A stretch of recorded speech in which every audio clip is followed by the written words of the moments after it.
Hello and welcome back to Political Debrief. I'm your host, Josh Oliverio. Today, I want to talk about partisanship and whether it's gotten worse, more extreme, or more personal. To talk about this, I am pleased to be joined by the Honourable Michael Chong, Member of Parliament for Wellington-Halton-Hills and a former cabinet minister under Stephen Harper's government. We also discuss the recent allegations and controversy surrounding reports that a former Chinese diplomat targeted MP Chong's family in an effort to intimidate him in his role as an MP. Hope you enjoy our conversation now. And Michael Chong joins me now. MP Chong, thanks so much for taking the time. Great to be here, Josh. So first of all, I want to start off. I'm going to give you 2 minutes if you want to just give us a quick introduction to yourself, a little bit of your political experience, and tell us something about Wellington-Halton-Hills. Well, my name's Michael Chong. I'm the Member of Parliament for Wellington-Halton-Hills, as you've mentioned. It's the south part of the county of Wellington and the north part of Halton region. I've been a Member of Parliament representing this constituency for the last 19 years. And I live in the constituency with my wife and our 3 children, Carrie, William, Alistair, and Cameron. Carrie's my wife, not my children. And so, I've been doing this on Parliament Hill. Before I got elected, I worked in the private sector for a number of years. And before that, I went to school. I originally went to high school in Fergus and went to the University of Toronto, where I met my wife many, many years ago. So that's a little bit about me. So one of the areas that you've been really focused on Parliament Hill is kind of democratic reform and, fixing our democracy. I'm curious, we've seen a lot of young people that are very cynical about politics. Oh, those politicians, that kind of thing. Why do you think that is? Well, I think we live in an era where many things are instantaneous. We live in an era of the internet and smartphones. We live in an era where people have become used to getting instant results for many of the things that used to take a lot longer. But that's not the case in politics. When you look at, for example, movies, it used to be that if you wanted to watch a movie, you had to wait for it to come out in a movie theater, and often you'd had to wait for quite a while before you had a chance to see it in the theater, because often the theaters were sold out. And then we went to VHS tapes where you could rent them from Blockbuster, and then we went to instantaneous movies where you can watch them on demand, whether it's on Netflix or Amazon or Apple.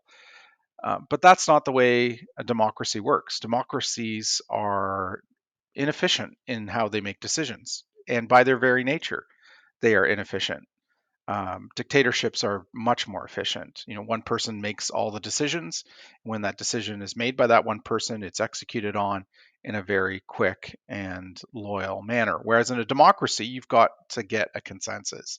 You have to get people to agree in the majority to a certain course of action, and that takes time, and that's not always instantaneous. And so I think part of the frustration that many people have today with politics is that things take a lot longer in a democracy to accomplish than they do in other forms of government.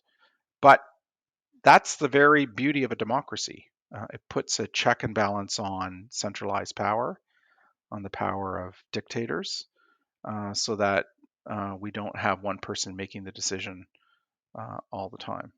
Do you think we have enough young people running for office and getting involved? Do you think young people should be running for office when they're younger? I think we need to get younger people more involved. Our democracy is only as strong as the participation in it. And I worry when we see voter turnout plummet below 50% in certain elections in Canada. There are many municipal elections where voter turnout is less than a third of eligible voters. There are many provincial elections where voter turnout is roughly 50% or lower. I worry about lower participation rates, whether it's in elections or in political parties, because I think that does weaken our democracy. What do you think are some barriers to people running for, we'll say, federal politics? We'll say, what are the barriers to people running to be of people running to be an MP? Well, I think there's a number of barriers. One barrier I think is that there's a lot of things competing for people's attention nowadays. We live in an era of entertainment, mass entertainment. There's lots of competing um, things for people's attention. I think there are other barriers to be sure. I think increasingly it's difficult to run for elected office unless you know what the rules are, unless you know how the nomination process works, and unless you've been involved for a long time in a particular political party. So I think those are just some of the barriers to entering public life. I think also many people perceive it as a uh, a much more public job than it once was because of the instantaneous nature of mass communications and social media. And many people don't want to put themselves out there in that kind of way. So these are just some of the things that I think are barriers to greater participation in our politics. Do you think that the tone of debate in the House of Commons has something to do with that? Like the kind of more partisan, like almost like hatred that we see in the House? Well, that's an interesting question. Uh, I, I think there's always been partisan politics and hyper partisan politics going back hundreds of years. In fact, if you just have to read about the sectarian nature of politics in Canada in the mid 19th century to realize that heated debate, that hyper partisanship has been with us for a very long time. In fact, things got so partisan in Canada in the 19th century that Parliament was burned down by a partisan mob.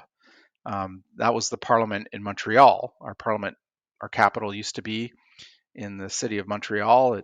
There were beautiful Parliament buildings that were built there for the capital.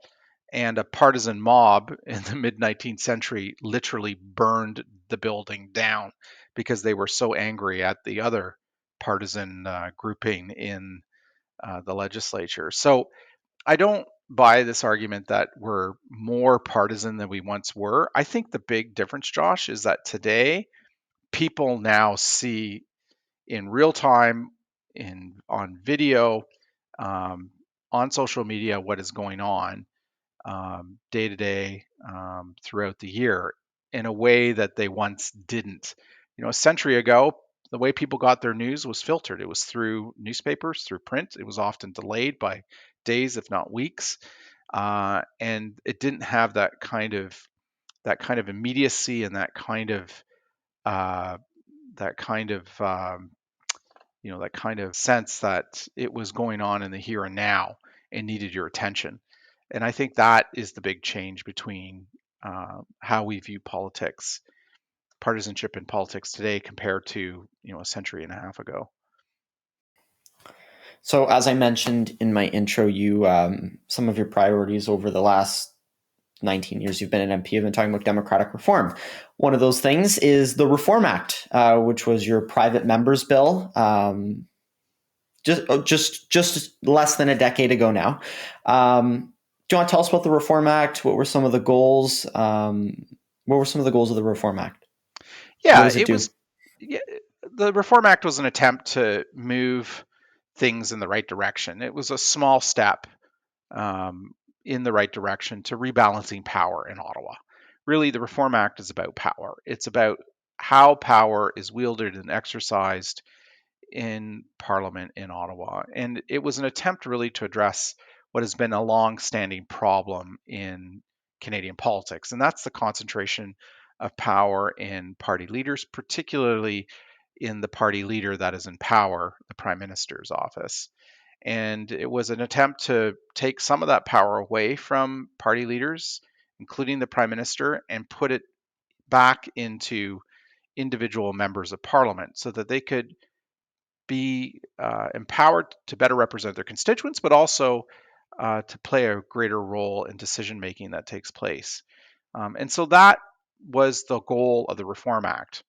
The way in which the Reform Act tried to do that was to give party caucuses the power to elect the caucus chair rather than having the caucus chair appointed by the party leader.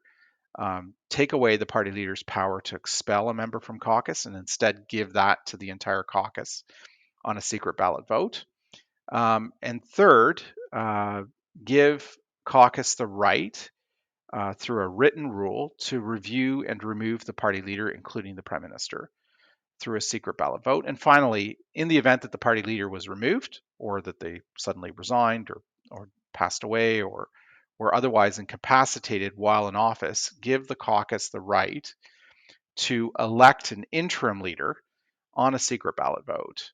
And so those are the four mechanisms by which the Reform Act proposed to rebalance the power between party leaders and members of parliament. And if I'm remembering correctly, the Reform Act has been used twice since it's been enacted, both times by the Conservative Party. Am I right about that? It's been used. Been enacted in large part three times. Actually, it was enacted after the 2015 election, after the 2019 election, and after the 2021 election. I think what you're referring to, Josh, is that the Conservative Party has used the power to review and remove the party leader. It has used that power once, and that was after the last election when the party caucus decided to review the leadership of Mr. O'Toole. But it used the power regarding the election of an interim leader twice. We elected MP Rana Ambrose as the interim leader back in 2015, and then we elected Candice Bergen as interim leader earlier this year, or earlier last year, I should say. So it's been a power that's been used a number of times and in different ways. If I'm remembering correctly, back in 2019, when the SNC Lavalin scandal was the top news, there was a little bit of, I don't know, confusion, but controversy around the way that if the Reform Act was followed by the Liberal Party, because the Prime Minister removed Ms. Wilson-Raybould and Ms. Philpott. But I remember there being some confusion about whether the Liberal Party enacted the Reform Act or whether any of that happened. Do you, in hindsight, do you wish that there was a little bit more power in the Reform Act to kind of be very clear about these type of situations? Well, it's excellent research that they've done because you've pointed out something that went unnoticed by some people, which was that the Liberal caucus after the 2015 election failed to abide by the Parliament of Canada Act, which the Reform Act had amended. They failed to uphold their obligations under the Act, and they failed to make a decision on the four powers regarding the caucus and the party leader. And so I think that was a real breakdown in the rule of law, something that should not happen. You know, these four rules that are now in the Parliament of Canada Act are to be voted on at the first caucus meeting, whether they'll be put into force or not. And this is one of the very first acts that an MP has to undertake after being given a mandate by their constituents. And so, you know, I believe that MPs ought to follow the law, that they ought to uphold the fundamental principle of the rule of law, which means that we're all subject to the law, whether great and powerful or not. And so, the fact that the law was not followed after the 2015 election, despite many members of parliament having participated in those debates only a mere months earlier, was very disappointing.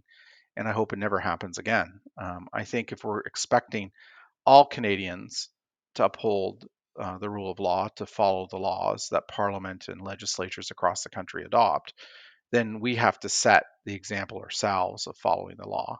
We do not get an exemption from the law just because we're members of Parliament. If you, let's pretend like you're back, you're not an MP, and it's, you know what the political climate's like now and how it's, talking about how things are kind of instant.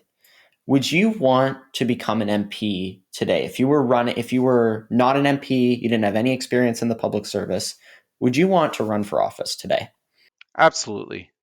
I look, the technological innovations that we've undergone in politics over the last 10, 15 years, are have changed the nature of the job, but they haven't changed what the job is all about, which is to represent a group of Canadians and to participate in what I think is one of the most important innovations in our society, which is Parliament. It's remarkable. Par- this democratic system of checks and balances on power is a remarkable invention. If you look at the roughly 192 countries around the world today, only about several dozen of them are true democracies where they have these democratic institutions that are made up of people elected by their fellow citizens, and where there are checks and balances in power within those institutions and between the executive branch of government. And it's a remarkable thing that we invented many centuries ago that has evolved through these centuries. And part of that evolution involves technology. But the very fundamental essence of what the job is all about has not changed, which is to balance power in between elections, so that power isn't concentrated in any one place, and from time to time have these elections where citizens get to decide who sits in these elected seats and who is going to administer uh, those checks and balances on power. So I strongly believe that the job will continue to evolve as new technology, whether it's AI or other kinds of technology are being invented. The job will continue to evolve, but the essence of it will remain the same. And I encourage anybody who's thinking about entering into politics to do it. Really quick before we move on to the rapid fire round, I want to ask you one quick question about foreign interference, if that's okay. Sure.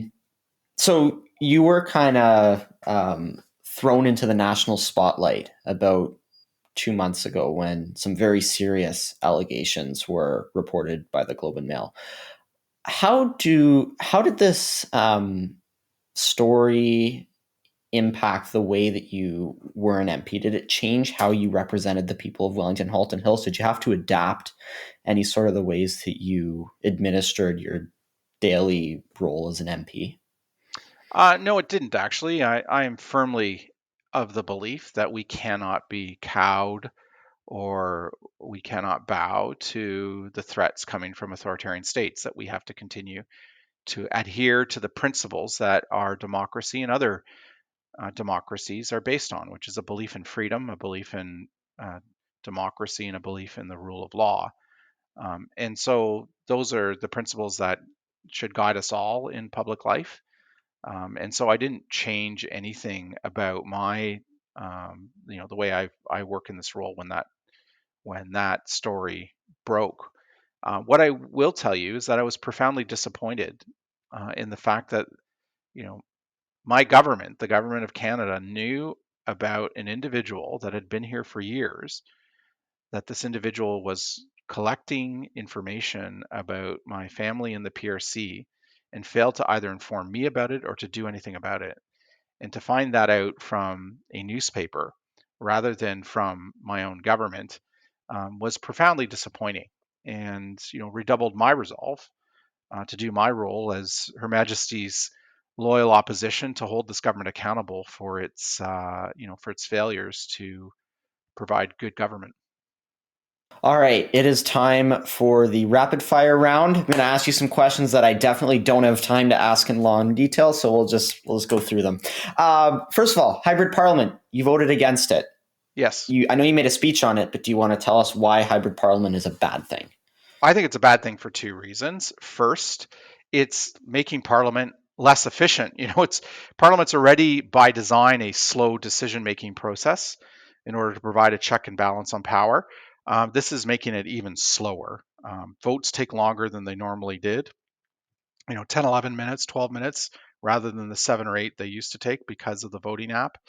Um, Committees often are canceled because of the technology limitations, and I could go on. The second reason, though, is probably the more important reason, which is that I think meeting people face to face in a debate in a chamber of 338 members of parliament is a majestic thing. It's where you truly encounter the other, where you truly try to understand where the other person is coming from.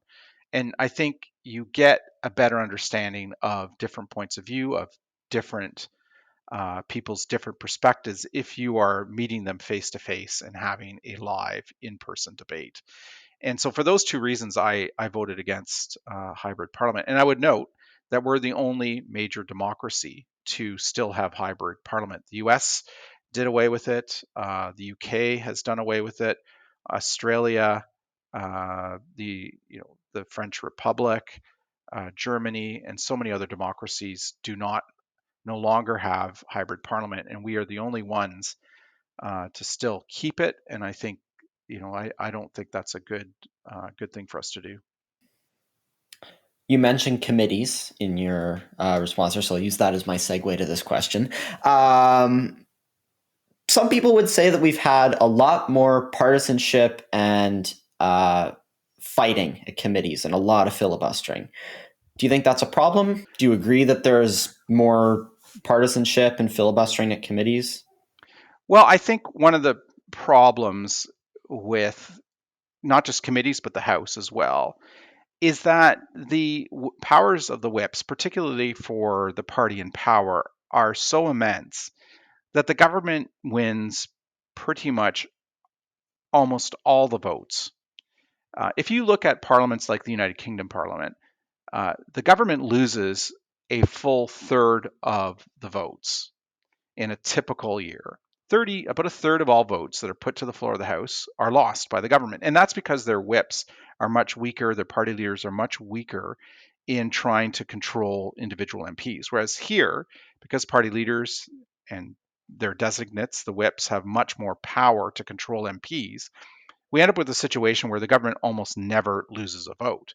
And so the only tool available in many circumstances to oppose government legislation, government motions, is to use the filibuster technique. And so I think that's in part the reason why filibusters have become a much bigger part of our parliamentary system as opposed to other systems like the US and French republics or in the UK Parliament, where the government doesn't have the same power to force through legislation. All right, my last question for you, Michael Chong. You can take a little bit more time on this if you want. If you had to go back to when you were 14 or 15, what is one piece of advice you would give yourself? My one piece of advice would be that things will happen in their good time, and that as you begin as a young adult, not to be too worried about your future. That if you work hard and you do your best, that eventually everything will fall into place. I think I think back to my teenage years and my early adulthood, there was a lot of uncertainty about what I was going to do. And I think too much so, I worried about, what I was going to do with my life and where I was going to end up. And now that I'm 51 years old, I look back now and realize that I was doing a lot of worrying about things that I had no control over, and that eventually everything worked out as it often does. So that would be the advice I would give to my 14-year-old self. All right, MP Chong, thanks so much for taking the time to join me. Thanks for having me, Josh. And that's it for this episode of Political Debrief. I hope you enjoyed our conversation. As always, I would invite you to subscribe to Political Debrief on YouTube and on your favorite podcast platform to get updates whenever we post a new episode. As well, follow me on Threads, the new social media app by Instagram. I'm on there at the same handle as I am on Instagram at Josh_Oliverio. Thanks again for listening, and I look forward to another episode coming out in a few weeks' time.